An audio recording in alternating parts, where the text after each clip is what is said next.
Welcome to Home to Airport, a quiet journey. I open my eyes before the alarm even rings. The room is still dim, painted in that soft grey-blue colour the world wears just before sunrise. For a moment, I don't move. I just lie there, listening. Somewhere outside, a bird has already started singing, its voice thin and clear in the quiet air. The house is silent, except for the low hum of the refrigerator down the hall and the faint creak of the ceiling fan turning above me. Today is the day I leave. I let that thought settle over me slowly, the way morning light settles over a room. Not all at once, but in patches, spreading gently until everything is touched by it. My suitcase is already packed. It has been packed for 2 days now, sitting by the door like a patient friend, waiting. But there is always more to do before a journey, even when there isn't. I sit up, stretch my arms toward the ceiling, and feel my spine loosen after a long night's sleep. The clock on my nightstand reads 5:42 a.m. My flight isn't until 9:15, but I like to give myself time. I've always been someone who prefers to move slowly through mornings like this. Unhurried, deliberate, as if each small action deserves its own attention. I swing my legs over the side of the bed and my feet find the cool wooden floor. It sends a small shiver up through me, waking me the rest of the way. I walk to the window and pull back the curtain just slightly.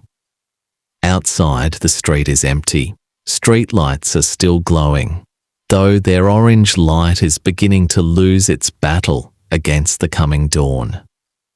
A thin mist hangs low over the yards, clinging to the grass like it isn't ready to let go of the night yet. I understand that feeling.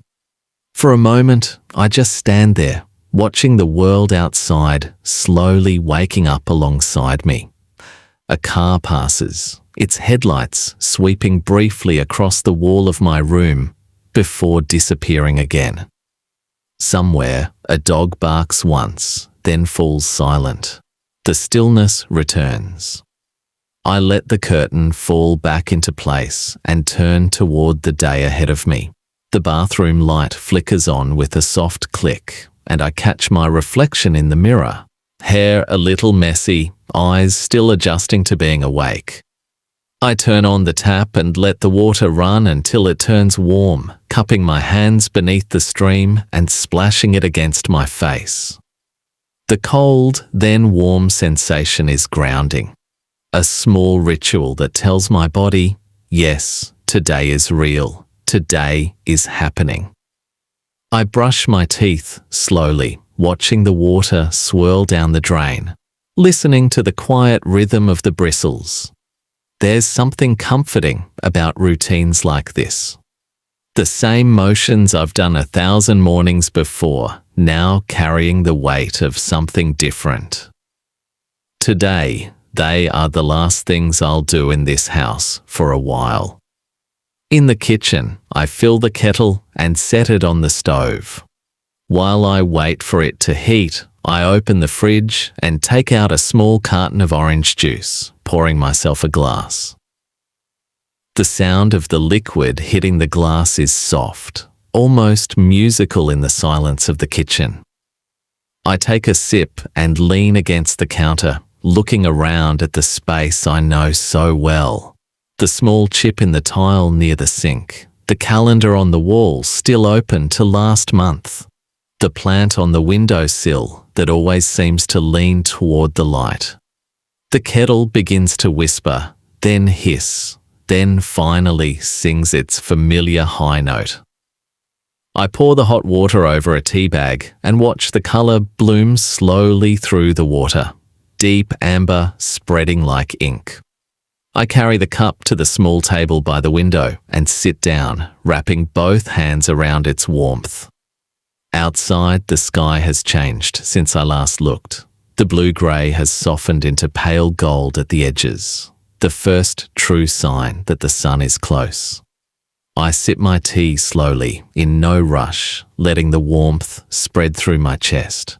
This is my favorite part of any travel day. This quiet hour before everything begins to move. Once I step outside, the day will pick up its pace. But right now, here at this table, everything is still calm.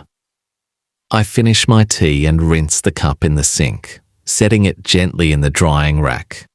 Then I go to check my suitcase one more time, not because I doubt myself, but because it feels like part of the ritual. Passport, wallet, phone charger, boarding pass, already saved on my phone but printed too, just in case. I run my fingers along the zipper of the suitcase, feeling its solid, reassuring shape. I am ready.